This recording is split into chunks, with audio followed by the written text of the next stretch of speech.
pagtuon kamo gikan kanako. Oh. Saan man nato pagtuon ngadto sa Dios. Gikinahanglan nato nga atong tukion ang pulong sa Dios. Amen. Kaya diya sa pagtuon, pagtuki, makabot nato ang kahibalo may tuon kaniya.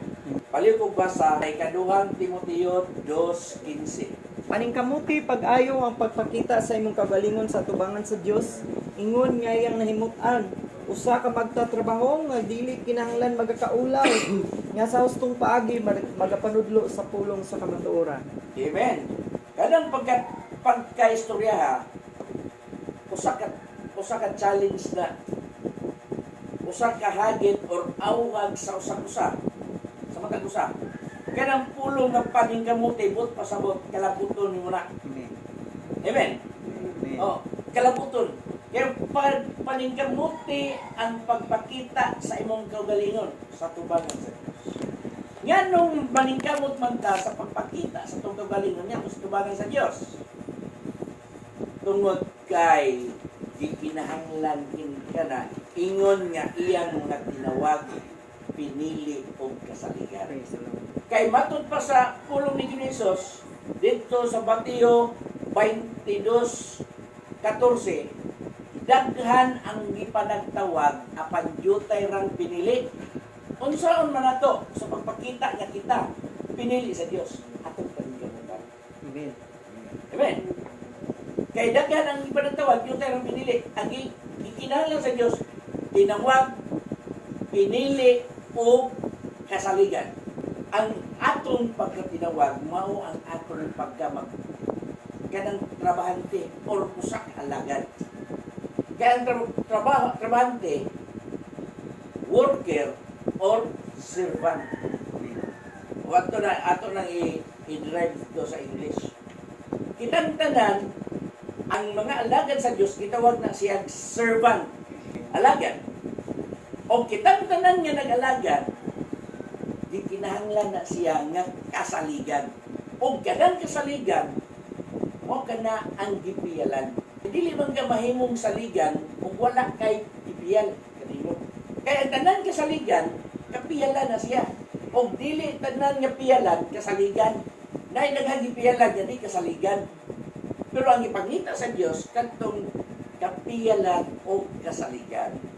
Matod pa dito, usa ka magtatrabaho nga dili kinahanglan magakaulaw. So, usahay kita, mubati tag kaulaw, labi na o una pa natong kita, inon kita, wala pa ta magkailanay pag-ayo, nagyon ang nato ang pagkailan sa usa-usa, di ba?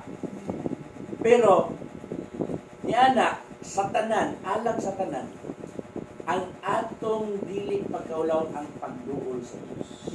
Amen. Ano? Kay kung kita mo pahilayo sa Dios, but pasabot, imo la nimo gikinahanglan ang Dios. Kinahanglan nga ang matang usa muduol ka ngadto sa Dios. Nga ang matang usa gikinahanglan nga dili magakaulaw. Og sa diha nga naa ka sa Dios kay ikaw tinawag, pinili o kasaligan. But pasabot ang imong kaibalo, ang imong kaalam nagtubo. Matot pas katapusan sa maong verse nga magapanudlo sa pulong sa kamatuoran. Sa diyan kasaligan na ka, kapiyalan na ka, tinawag ka, pinili. Ikaw magatudlo diya sa pulong sa kamatuoran. Unsa man ang pulong sa kamatuoran. Mao kani ang pulong sa Dios. Ang Juan 1:1 nag-ingon dito Sa sinugdan mauna ang pulong, ug ang pulong uban sa Dios ug Dios ang pulong. oh, gikinahanglan nato ang pulong sa Dios. Kay kanang mong pulong mo kana ang Dios. So, dili man ni nato makapot kun usa lang ka word ang gikinahanglan ni. Unsa nga word ang gikinahanglan ni nga atong makapot siya. Ruan, gugma. Kay kung wala kay gugma, wala gyud kay dili ka ma-interest niya ng mga utangan. Amen. Amen. Amen. Number 1 yun ang gugma. Nga naman, ang Diyos gugma. Praise the Lord. Sa atong pagduol niya sa Diyos, tungod kay kita, nahigugma ta kaniya. Amen. So, matod pa sa kanta, kung sa ito ikanta sa bata nga, unsa man ang ibalos ko sa Diyos. Kung sa man ang ibalos ko sa Diyos, wala. Wala tayo kabalos. Nga naman. Ang tanang na anak ko, gikan siya. Amen. Pero unsaon na nimo sa pagbalo sa Dios? Kay gikinahanglan nimo nga ikaw makahimo kag pagbalos ngadto kaniya. Ang imong gugma ang gikinahanglan niya na. Kinsa may naigugma sa Dios? Praise the Lord. Kita tanan, di ba? Pero gikinahanglan na sa gugma. Kung imong basahon ang libro sa gugma sa unang Korinto kapitulo 13. Mao na libro sa gugma. Anhan mo mabasa kung unsa diay ang gugma. Ana, kay naa naman ang gugma, nahigugma man ka sa Dios. But pasabot. Doon na kay pagtuo diha kaniya. Amen. Kay nahigugma man kaniya, dili man ka makahimo sa pagigugma sa tao. Dili ka makahimo sa pagigugma sa butang. Dili ka makahimo sa pagigugma sa bisan unsa kung ikaw wala ka makaila. Praise the O Lord. wala ka masayon niya na. Amen?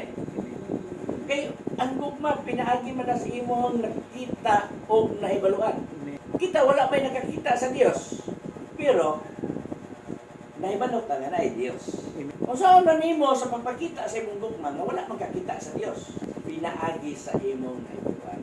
Disa man gikan ang imong nahibaluan sa Biblia. Amen? O sa mga sugilanon. Bisan dili mao ang pagka-deliver sa maong sugilanon, muanggid-anggid lang ang tao magtuon na niya.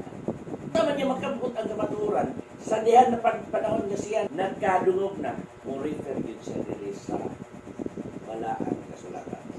Ang naigugma, kinahanglan niya doon na siya ipagtuo. Bali ato ang tema karong punon. Kapunon ha? Ang pagtuo. Unsa man ang pulong pagtuo? Faith. Bisan kinsa doon na siya pagtuo kadtong doon na nay salabutan. Dili man makahimo ang bata sa pagtuo kung wala pa siya pagpanabot. Amen. Pero kamao na gani makasabot, makahimo na siya pumutuo. Naan naman siya sa labutan. So unsa man ang pulong pagtuo? Atong basahon ang Hebrehanon 11:1. Karon ang pagtuo mao ang pasalig kanato sa mga butang nga atong ginapaabot ug ang panghimatuod sa pagkaanaa sa mga butang nga dili nato makita. Amen. Kaya wala pagtuo no?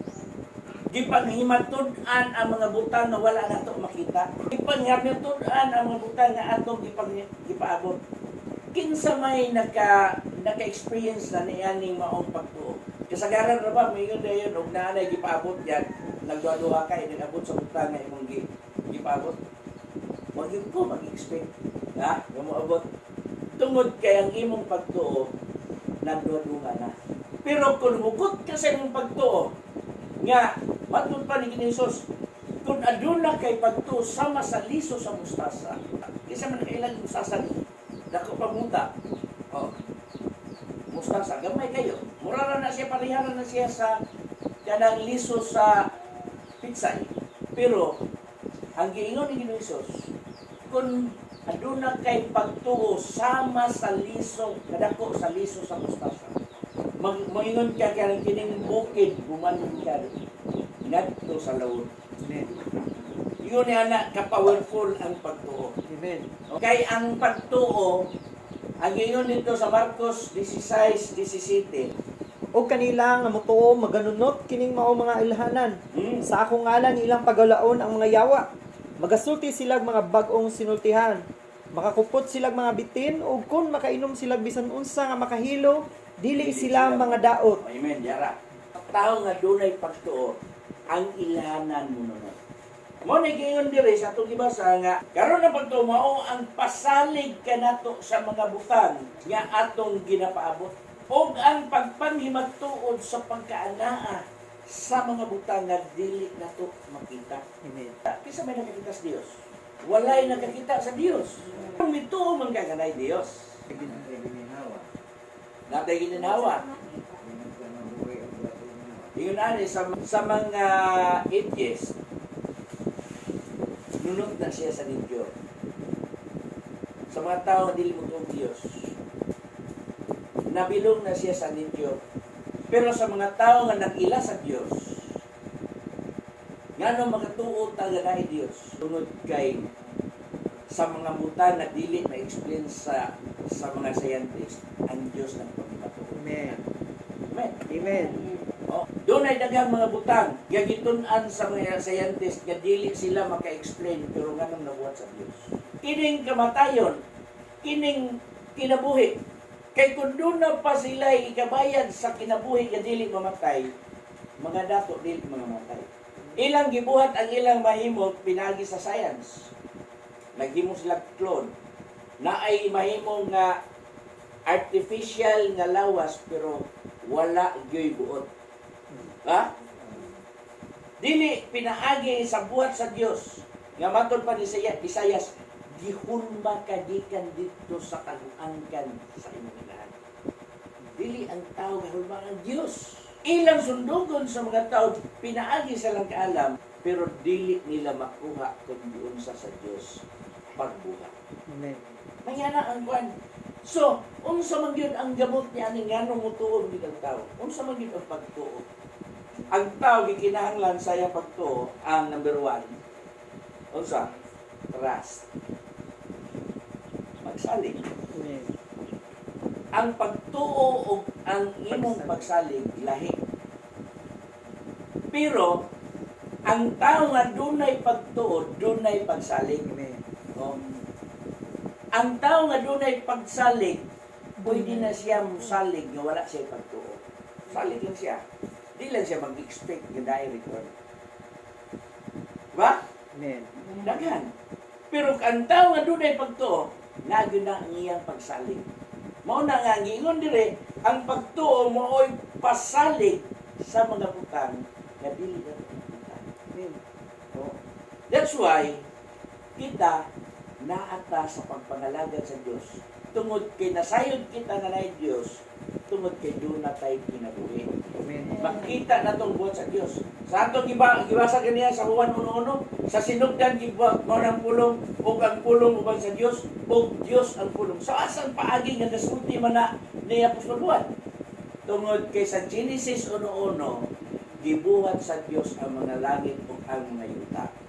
Sa Genesis 1, dahil mugna ang tanang butang sa tanang makita, hayop, kalanggaman, mga tanong, klasik tanong, pinaagi na nga siya sa pulong. Amen. Amen. So kinsa man ang katong pulong na nagahimo niya ng tanan? Ang Dios. Amen. Sa sinugdan gibuhat sa Dios ang mga langit o ang lupa. No? Sa 3, ngayon dito, ibasahan ko na. Kung ingon ang Dios, mahimo ang kahayag o diha ang kahayag. Oh, Amen. karon, kinsa man ang sulti? Diba? Ang Diyos. Ang Diyos, labay lawas ang Diyos niya na una.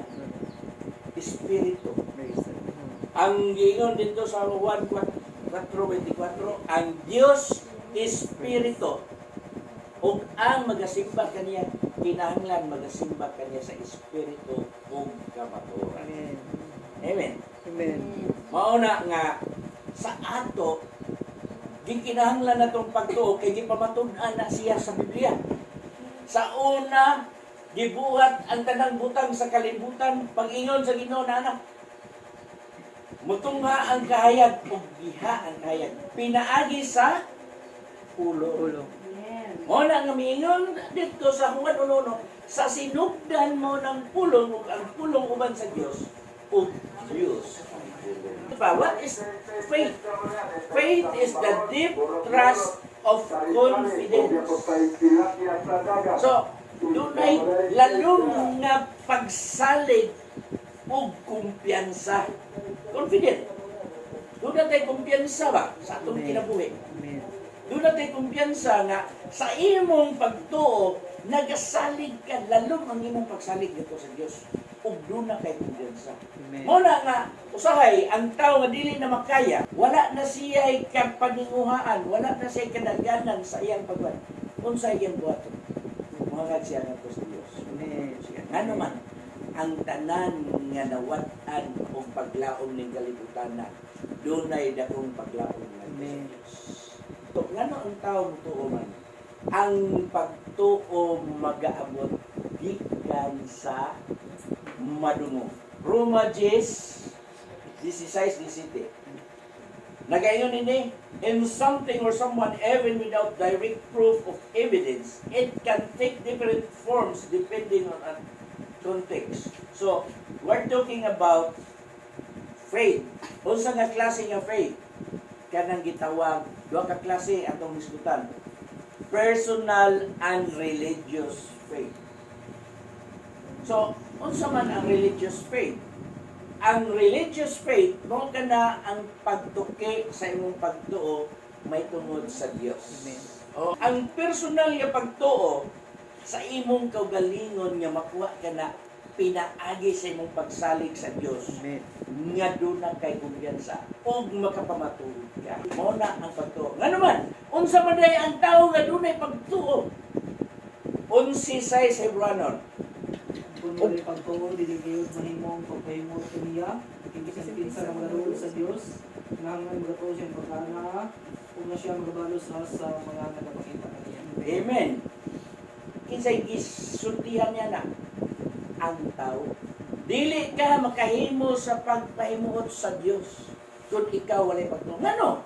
Ngano mahimo man nga di ka magpahimuot sa Dios tungod kay ang pagtuo sa una may pasalig sa mga butang nga dili nimo makita. Walay nakakita sa Dios. Iyon sa nimo pag doon sa Dios kung ikaw walay pagtuo. Ang lang gyud nimo nga ang pagtuo gyud ko'y magauna niya na ubad sa imong gugma. Oh.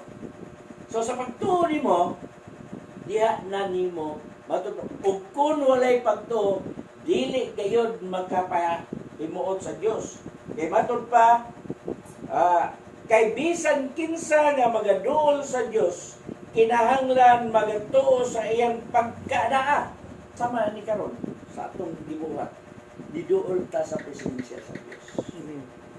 Unsa may atong gituhan karon? Ang atong gituhan kay matud pa sa pulong sa Dios. Kasi giingon dito sa pulong sa Dios sa Mateo. Duha kung tulong nga magkahiskot sa iyang ngalan ako ana siya sa taliwala. Atong gibuhat karon daghan ta. Nganong naaman ta daghan ta. Tungod kay nagtuo ta nga sa atong pagbuhat ang Dios magaubad kay Amen. Ang Dios atong gipahimutan. Ang Dios atong giila. Matod pa sa unang Pedro 1, bisan tuod nga wala kamo makakita kaniya, kamo nagasalig kaniya, o bisan pa wala kamo makaila kaniya, kamo nagahigugma kaniya. Nagatuo og nahigugma. Kining atong gibuhat karon, nagatuo ta uban sa atong pagtuo mo ginaykuan, mo gini number 1 sa atong pagduol sa Dios uban sa atong gugma. Kaya wala pa.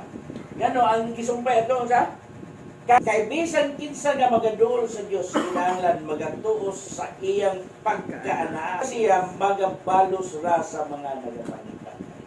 Tunay balos kadtong nagapangita sa Dios. Amen. Ana sa atong kinabuhi sangkap ang atong kinabuhi. Bistihan ta, gipagkaon ta sa Dios, giprovidean ta sa ato ang kinahanglan mga panginahanglanon. Prosecutor useless kung walay Diyos.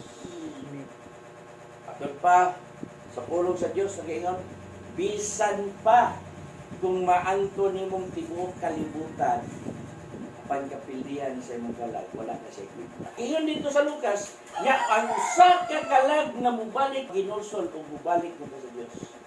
Ang mga anghel sa langit, nagluksol-lukso sa kalipay.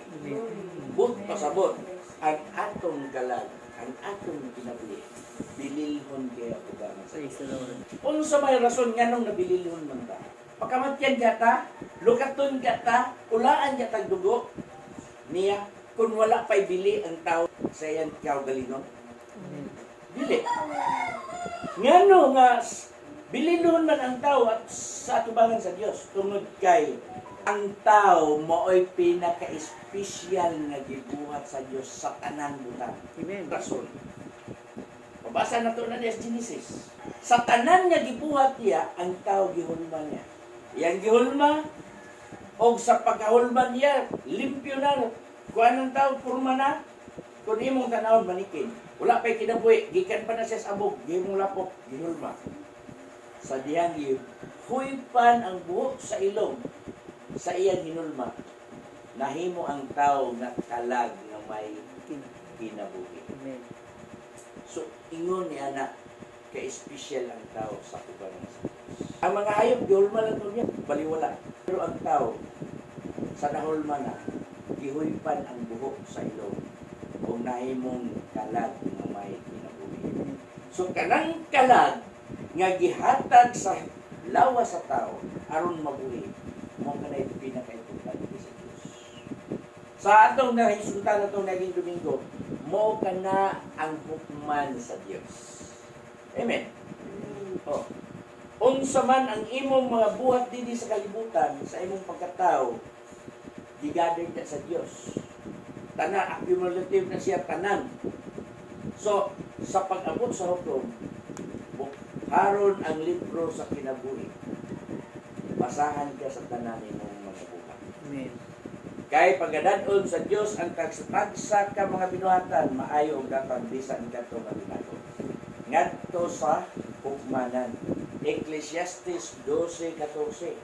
Kay pagadanon sa Dios ang tagsa-tagsa kabuhat ngadto sa paghukom uban ang tagsa-tagsa katinago nga butang bisan ang maayo kun bisan ang daotan. Unsay tinago? Mga imong mga sekreto. Amen. But pasabot, walay natago sa Dios kaya ang imong sekreto gidala ngadto sa hukmanan. Kunana ang kagamhanan sa Dios sa pag-ila sa mga tao. Unsa man ang imong pagkatao sa kubanan sa Dios. Mao ni nga ang atong kapanahonan karon nagkahiduol na. Nagkaanam ng kalisod. Sa among subject dito sa dito sa Tagbilaran, ang kining umalabot nga mga paghitabo sumala sa Biblia. Nga nagingon dito sa 24 sa Mateo 24 kung inyo nang basahon yun ang tibuok chapter mahibaw-an mo na. Makadungog na gani ka mo gubat, gasod, batok, nasod, linog, kamatay, bisag unsa. Dili pa kana may katapusan kung dili sinugdanan pa na siya sa kasakitan. Suduna na sa atong kapanahonan, naana na siya. Mao nay angay na to nga masayran kung unsa o nato sa pagpakiikyas niya na. Kung wala tay pagtuo, i-ignore to ng tanan. Ngano? Kaya ang atong kalibutan karon naa na ang pinakasayon ug ang pinakalisod. Unsa man ang pinakasayon sa atong kalibutan karon? Kumpara sa una, technology. Di pa kayo high-tech ang atong gamit sa mga early 2000, diha pa nagsugod ang atong mga after gitong gitawag nilang Y2K nga may giilisan na ng programming sa computer. After Y2K, buto sa year 2000. Oh. Itong gitawag nilang millennium bug. After niya, nanggawas dayon ang mga gadget. Nag-anam-anam o kahit-tik. Unang-una sa una, sa wala pa ko, padili pa ko ninyo, batanon pa ko. One name is bukid, wala may flashlight. Unsa may iwag na mo? Ha? So, onya, ang akong lula, subuon ko nga padto siya ako iyaan kay papangayo og baga. Kay gatipid siya sa posporo. So ato dito magkuha baga sauron sa bunot. Kay gatipid sa posporo. Pero sa diha niabot sa early year 2000, ang flashlight o ang dungalig na agauban. Ha? Na nagauban. Kung sa man na? Lighter. Di ba? Ang lighter, doon na flashlight. So sa una, ang lighter, hubot-hubot pa to, na ipabilo, hubot-hubot pa. Oh. Tagsara ang nakabato na to. Pero pag-abot sa itong kapanahonan, ang lighter na flashlight, diha nagsugod. O niya, naanay mga Sa una, maminaw ni grama. Di battery. Nagkawik sa battery, ibuwan para mong kusog ang power ng battery. Pero, nagsingkig ka na mong kahinay ang kuhan. Siging tingog ang radyo, nagkanong kahinay ang tingog kay weak ng battery. Nagpiyong-piyong pagka o paminaw kay hinay na kay wala ng humong. Di ay patay na di ang radyo ng paminawan. Kaya weak ng battery. Pero sa ato karon wala na yung battery. Ha? Wala, di pa di kurente. Solar na. Ha? Naanang solar. Ang solar, naanang suga, naanang radyo. Na itong isilbiya bulb, napay electric fan. Nanahanap ka na. So dako kayo kalainan sa ato ang panahon kumpara sa una. Sa una, magpadala ka og sulat kung tuwa ka sa Manila, hasta tagpila ka simana mo abot. Ang dali-dali katong telegrama. Pero kada litra binayran. Pero karon, bisan karon dayon, manawag ka dito bisan asa, moabot din na siya. No? So, mo na giingon nga ang kaalam sa tao magatubo. Magatubo na siya. Og ngadto ngani ang mga tao, ngadto ngani nga nagatubo ang ilang kaalam. So may pasabot ngadto ngani. Nagbinayluay na sila og teknolohiya. But pasabot na ang kompetisyon. Kung kapanahonan naa na siya tanan karon. Mo na nga ang atong kapanahonan haduol na ang katapusan. Ingon na Ginoong Hesus sa Mateo 24:14, 12 hangtod 14. Kay mubugnaw ang gugma sa kadaghanan, musanay ang kadautan, ug mubugnaw ang gugma sa kadaghanan, apan ang mulahutay hangtod sa katapusan, moray maluwas. Unsa may buot pasabot ang mulahutay? Mulahutay sa pag-alagad. Unsa man ang katapusan nga gibuot pasabot niya na pagbalik sa Dios o kamatayon. Amen. Moro man ginay katapusan. Wala lain. Kung ikaw, kita, nangalagad ta sa Dios nga dili ta mulahutay, maabtan tas katapusan. Ang katapusan nga kinabuhi kamatayon. Wala ta mulahutay. Asam ta pa yun. Tungod kay doon naman tayo pagtuo, tungod kay nakadungog man tagikan sa magwawali, matod pa sa Roma 17. Apan silang tanan wala lang manumbaling sa mayong balita. Kay si Isaias nagaingon man, Ginoo kinsabay nakatuo sa ilang madungog gikan kanamo.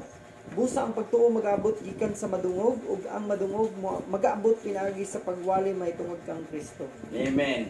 Nakadungog man ta, nga dunay magwawali, nga naghisgot og impierno, naghisgot pod og langit. So, ang tao dunay duha ka destinasyon. Pero kanang duha ka destinasyon, puro ka na eternal. Bot pasabot, walay katapusan. Amen. So, katong giingon ni Ginoong Hesus, nga ang mulahutay hangtod sa katapusan, maray maluwas, katong nag-aalagad niya. Amen. Mupuyo siya dito sa eternidad nga walay katapusan uban sa Dios. Amen. Pero kadtong wala mulahutay o naabtan siya sa katapusan, it's either katapusan sa kinabuhi o katapusan sa kapanahonan. Mupuyo siya ngadto sa eternidad nga kasakitan. Mo na ingon asa may ato wala gyud nagkuan na nga dunay ato ang pilion nga kasakitan. Ang ato yung pilion kalipay. Amen. Amen. Amen. That's why kita nagtuo ta nga kining atong pagpangalagad sa Dios mo kini ang plite ngadto sa kalipay. Amen. Amen. That's why mo lagad ta sa Dios. Kayo dili ta mo lagad sa Dios, ang atong madawat mao ang sugol sa sala, mao ang kamatayon. Amen. Roma 6:23. Kaya ang suwang gikan sa sala mao ang kamatayon. Apan ang walay bayan nga gasa gikan sa Dios mao ang kinabuhing dayon diha kang Kristo Amen. Jesus nga atong Ginoo. Amen. Amen. Unsa ang kamatayon? Separation. pagkabulag, Amen. pagkahimulag, gikan, Amen. tao gani mamatay, ang iyang kalagog espiritu na may bulag sa iyang Amen. lawas. Ay, ang word death is separation. Ang imong kalag og espiritu migawas misbulag sa imong lawas. That's why ang lawas mamatay. Kay unsa maday ang espiritu?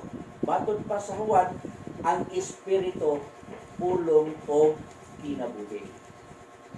So kung wala ang espiritu sa imong lawas, bulag ang kalag og espiritu sa imong lawas, patayan ka. Paingon sa niya na, sadyang mamatay na ang tao. Ang iyang kalag, hukman man ito pinaagi sa iyahang binuhatan diri sa iyang lawas. Tuan nagyapoy lain nga eternal separation na po. Mo nang gitawag og eternal judgment or eternal condemnation. Mo na siya'y mahinungdan ngano nga mga lagad ta.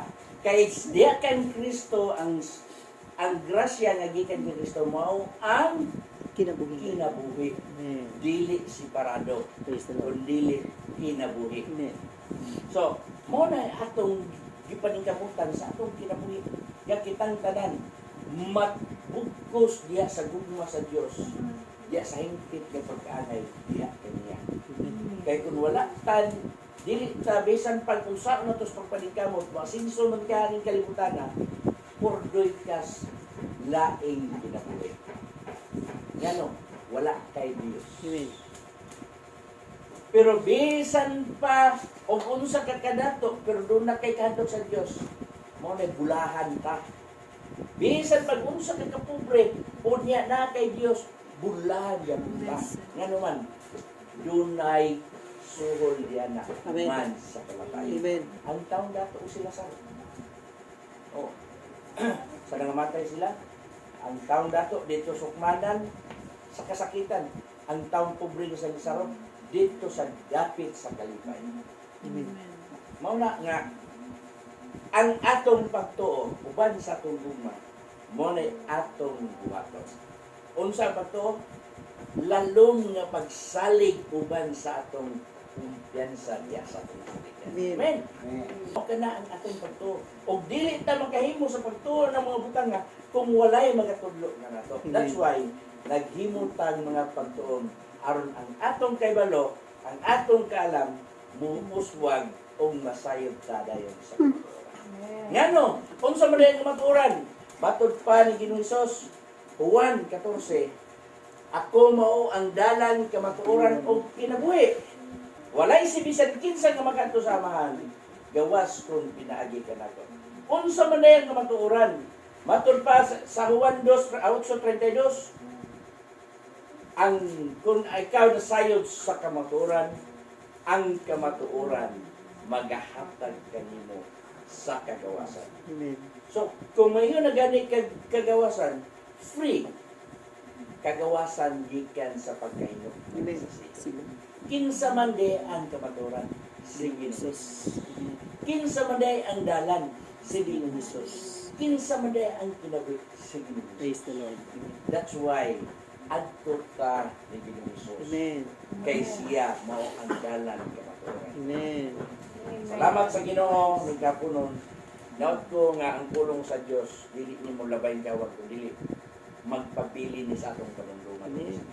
Sa una, basta bag-o pa ta, mura ta og mailan sa pag-alagad. Mura ta og mauwaw ta inog lahi na silang relihiyon. Ha? Sa tinuod lang, walay relihiyon nga makaluwas. Wala. Ang atong pagtuo o pagpaningkan Amen. nga Praise sa the Lord. pag-alagad sa Dios. Diha ta maluwas. Amen. Memorize ninyo. Unang Korinto 15:58. Ato ng tinglon karong Domingo. Pohon. 1 Corinthians 15:58. Sunod sa Sige, memorize. Basahin sa kuno. Musa hinigugma kong mga isuon, kinahanglan magpakalig-on kamo, dili matarog sa kanunay magmadagayaon sa buluhaton sa Ginoo. Sa nasayra ninyo nga diha sa Ginoo ang inyong pagpangabudla dili makawa. Amen. Usa mga hinigugma kong mga igsoon, magpakalig-on ka mo. Praise the Lord. Dili matarong. Amen. Sa kanunay magmadagayaon sa iyang bulaton. Sa nasayran ninyo, nga diha sa Ginoo, ang inyong pagpangabudlay, Dili makawa. dili makawa. Amen. Amen.